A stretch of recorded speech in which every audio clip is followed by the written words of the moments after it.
I'm delighted to introduce to you a person who needs no introduction to this congregation, Chantal Stevens, who's a member of the Vestry, and she wants to share a little bit about why she gives. Good morning. In 1 Thessalonians 5:18, we read, "In everything give thanks." That's where I want to start today. My name is Chantal Stevens, as Dean said, and I'm a member of the Vestry and the Development Committee. I am delighted to be able to say thank you to everyone who has already made a gift this year or has pledged to do so.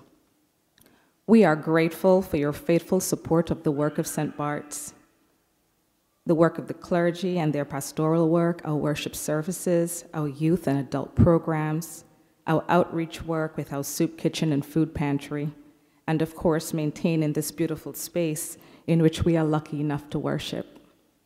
It takes a great deal to keep it all going, and we could not do it without you.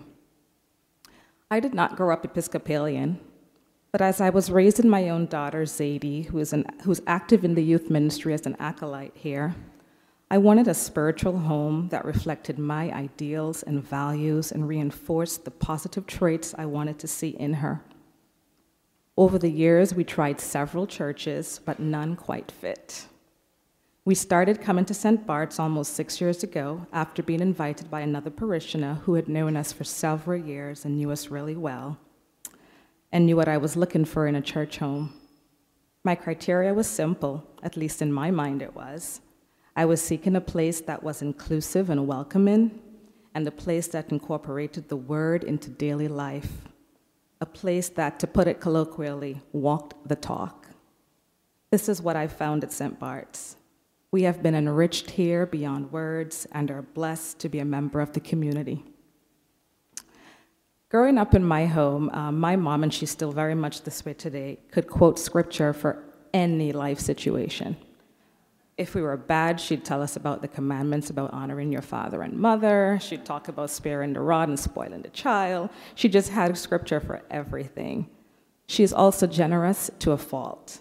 So whenever we questioned her generosity, she often brought up the story of the widow's offering. We were raised to believe that giving is the expression of gratitude for our blessings, and that to whom much is given, much was expected. St. Bart's feeds not just the spirit, but also the body. It is a home, a community that welcomes everyone. It is an open heart and an open door.